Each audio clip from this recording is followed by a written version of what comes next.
थारैनो जोबोद जोबोद साबायखर होनांगोन नैनाव हासुरा गामिनि सोरां आफादखौ मानो होनबाथाय बिथांमोना जोबोद नाजानायनि गेजेरजों दिनै रंजालि बैसागु बा बर'नि जिखिनि हारिमु आरो आसार खान्थिजों बुंफबनाय जि फोरबो बे फोरबोखौ बिथांमोना नाजायै नाजायै दिनै नैथि बोसोर जाबाय बिथांमोना आं आसा खालामो फैबाय थानाय समफोराव नैनं हासुरा गामिया जोंनि हारिमु आरो आसार खान्थिखौ लाखिनायनि मुंजों खाम जथा सिफुं सेरजाजों लानानै बोसोरफ्रोमबो नैबे बैसागुखौ जाहाथे रंजानो हाथों बेखौ आं इसोरनाव आरज खालामबाय आरो फैबाय थानाय जोंनि इयुन जोलैफोर फंबाय बिनानाव जोंनि फिसाला फिसाजो बयखौबो बिथांमोना नैबे गेवलां मेलनि गेजेरजों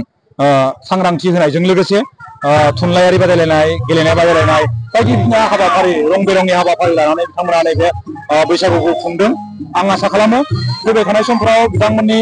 रायजोनि खौसेथि गोजोननाय बे हाबाफारिनि गेजेरजों मोननो हाथों बेखौनो आं आसा खालामो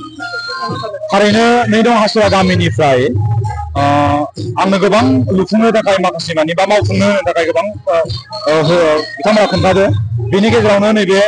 हासुरा गामि नैनं हासुरा गामिनि गेजेरजों जि लामा थांनाय बे लामा थांनाया थांनाय सरकारनि समाव गोबाव बोसोर सरकार थादोंमोन बिथांमोना मावफुंलांनो हायासै नाथाय जों सरकार फैनाय लोगो लोगो नैबे 3.5 किल'मिटारनिबो बारा 4.5 किल'मिटारनिबो बारा नैबे लामाखौ जों जोंनि सरकारनिफ्राय खालि 1 किल'मिटारल' लामाखौ जों बानायनानै होनो हाबाय आद्रा थाबावनाय नैनं हासुरा गामि सेनं हासुरा गामि बैस्थपारा माने थाइसुगुरिजों लोगो नांनानै जि प्राय 4 किल'मिटारनिख्रुइबो बांसिन गोलाव लामा दंबावो बे गामिनि गेजेरजों आरो बे लामाया खालि हासुरा गामियाल' थाबायो नङा बे लामाया गुबुन गुबुन जायगाफोरजों कानेक्सन लामा बे लामानि गेजेरजोंनो जों जोंनि मुसलपुर जिल्ला मावख'आव जों मोनहैयो बे लामाजोंनो जों जोंनि साब डिभिजन सालबारि साब डिभिजन बे सालबारि साब डिभिजनाव मोनहैयो दा बेफोरबायदि लामाखौ जों बै समाव गारलांनाया थारैनो दुखुनांथाव जादों आं आसा खालामो जों फैबाय थानाय समाव जिहेथु 1 किल'मिटार जों फैबायानो आरो आद्रा थानाय 4 किल'मिटारखौबो देग्लाय बोसोरनि गेजेरावनो बे मेसेंनि गेजेरावनो जों जोंनि सरकारनिफ्राय मानगोनां प्रमद बर'नि अननायजों जों बे खामानिखौ मावफुंनो हागोन होननानै आंहा फोथायनाय दं हासुरानि जिथु लामा मावफुंनाय बेनि अनगायैबो जे सिमलानिफ्राय जे रुप'हि थांलाय फैलाय जे लामा बेयो जोबोर गाज्रि थासारियाव गोलैसोनानै दं बेखौ माबायदि सिमलानिफ्राय रुप'हि थांनाय लामाया सिलबारि टु रुप'हिया मोनसे कमप्लिट जाबाय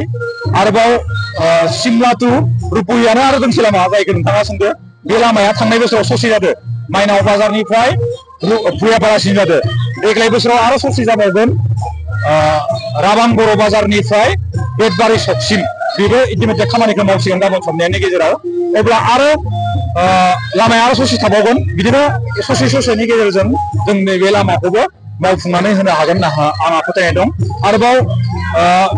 मोनसे बाथ्रा सोंबावदोंमोन सोरां आफादनिफ्राय जे लांदां मोनसे स्टेज नांगौ होननानै बे लांदां स्टेजआ जिहेतु गोबां रां अनसुंथाइ बेवहाय नांनाय नङा बेखौ आं जेसे हागौ एसे थाबनो खालामनानै होगोन होननानै आं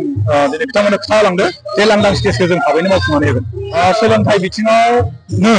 जोंनि सरकारा जोबोद गोसो होनानै खामानि मावदों जायनि जाहोनाव दिनै 2023, 24 आरो 25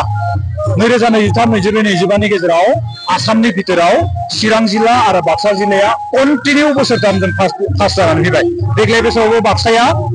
आर्ट्सआव फार्स्ट सेकेन्डआव साइन्स कमार्सआव जों थार्ड मेट्रिकआव जों आसामनि गेजेराव 4th पजिशन चिराङाबो जों आथिखालाव 4th पजिशन दा बिदिखौ नोजोर नायोबा नुनो मोनो जोंनि सरकारा थारैनो सोलोंथाइखौ लानानै जोबोद खामानि मावदों जायनि जाहोनाव जों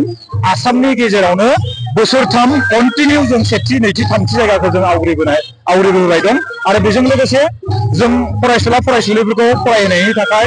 जों गियाननि सोरां बिथांखिनि गेजेरजों जानो गैयै न'खरफोरनो जों राङारि अनसुंथाइ होनाय अनसाय बिथांखिनि गेजेरजों फरायनाय न'खरफोराव बिमा बिफाफोरनो जों अनसुंथाइ होनाय सुपार 50नि गेजेरजों जानो गैयै फरायसुला फरायसुलिफोरखौ डक्टर इन्जिनियार APSC आरो UPSC नि थाखाय जों बोसोरसेनि थाखाय फ्रि अफ कस्ट फरायहोनाय बेबायदि हाबाफारिखौ जों लाबाय थादों सरकारनिफ्राय आरो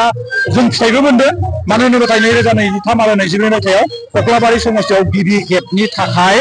7 जों APSC पास खालामनो हादों देग्लाय बोसोरनि मेट्रिकआव बर' मिडियामाव गासै आसामनि गेजेराव जोंनि कक्लाबारि समस्तियाव 4th पजिशन मोननो हानाय फरायसाया जोंनि जायगानि दा बिदि हिसाबै जों सरकारि भाबै सोलोंथाइनि बिथिङाव जिखिनि खामानि मावनाय बे खामानि मावनायाव जों फिथाइ मोनदों होननानै जों गोग्गानानै बुंनो हायो आरो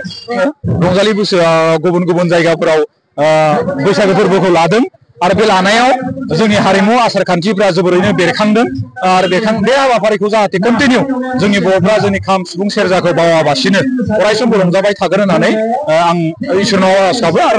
रायजोफोरखौबो आं खावलायो जाहाथे नैबे हारिमुजों सोमोन्दो थानाय माखासे माने हाबाफारिखौ रंजानायजों लोगोसे जाहाथे जों बावलाङा। गोजोन्थों।